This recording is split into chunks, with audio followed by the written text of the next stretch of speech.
It's Monday, November 11th, and what you're looking at down here just to the south of the DR is our next potential tropical depression, tropical storm, or even potential hurricane that can potentially develop down here in the Southern Caribbean, the Central American gyro, within the next week or so. Where it goes once it develops is still to be decided. There's a lot of uncertainty because this is well over 150 hours out, let alone where it's going to go once it develops. All we know is that the National Hurricane Center now has an area of investigation which has been upgraded to a 50% chance of tropical cyclone formation within the next 7 days, and then a 10% chance of development within the next 48 hours.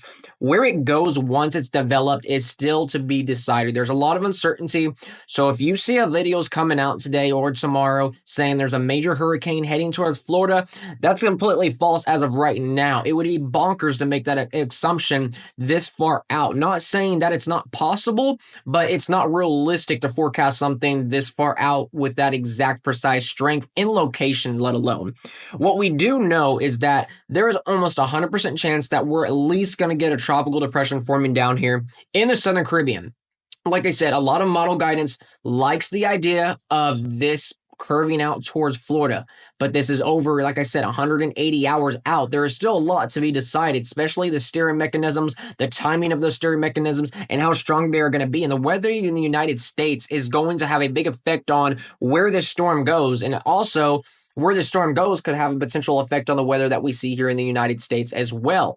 And that's when we're going to start talking about the potential for severe weather, which is really going to begin tomorrow in the panhandle of Texas. It's not going to be a severe weather outbreak, but we have this little tiny piece of energy dip in this jet stream that's going to go through the panhandle of Texas. And this is going to spark up a marginal area of severe weather for tomorrow. Right now, it is only a hell-driven risk. It could be upgraded to a slight risk tomorrow, but I don't think the tornado probability is going to be very high. I don't think we're really seeing tornadoes out here all today or tomorrow, but it's going to be something that we'll continue monitoring. But the big event really doesn't begin until we get to the later half of November. As you see, Monday, November 18th, this massive dip in this jet stream, this huge piece of energy coming through the Rocky Mountains and flying over the plains right here. And this right here, I think, is going to cause a potential severe weather outbreak in the Central Plains and also coming to the Dixi area for states like Missouri, Arkansas, Tennessee, the classic Dixi area, severe weather setup that we usually see this time of the year.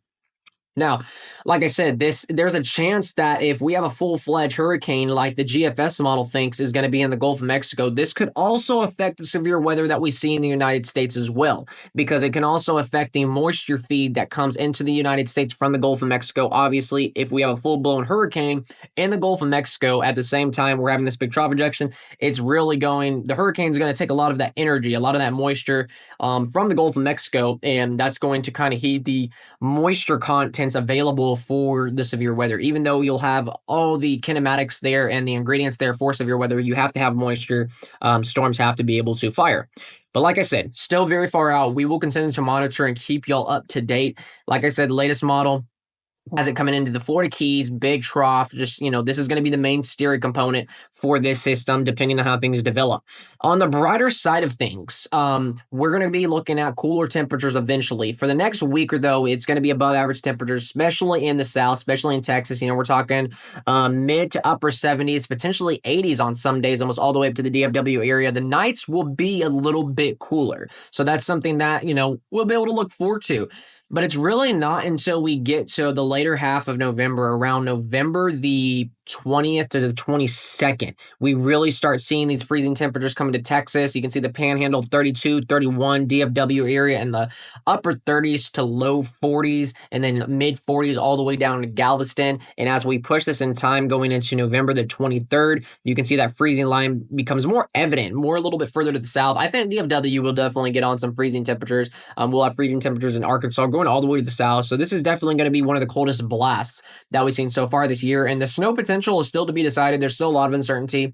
A couple model runs from the GFS like the idea of at least almost an inch of snow coming all the way down to Louisiana, and then some traces coming into eastern Texas. But that's, like I said, very wishy-washy this far out. So we will continue to monitor it. Here's an overall picture of the map of the United States with the next weather pattern coming up. You can see our storm system here in the United States on Tuesday, November 19th. You got some snow on the backside of it affecting Colorado. And then look at the bottom of your screen. There's that tropical disturbance. Like I said, the GFS wants to take this as a mid-grade hurricane into the Florida Keys and then out into the Atlantic. But like I said, at this point, all it's going to take is this system to be a little bit stronger, a little bit further south, and it's just totally going to miss Florida, go right over Cuba, get shredded. So like I said, still a lot to be decided. But I'll continue to keep you up to date, guys. I appreciate y'all watching the video. If you like the video, definitely like it. Don't forget to smash that subscribe button. It definitely helps out the channel a lot. It is free. We're almost to 1,000 subscribers. That's my goal by the end of the year. We've got great things for this channel. I've got plans especially for this tornado season coming up. So lots of live streams, lots of weather forecast and videos. So stay tuned, guys. I appreciate y'all. Happy Veterans Day. Thank you for all the veterans that serve for our country. You're the reason we're able to do this, guys. Thank you so much and have a good day.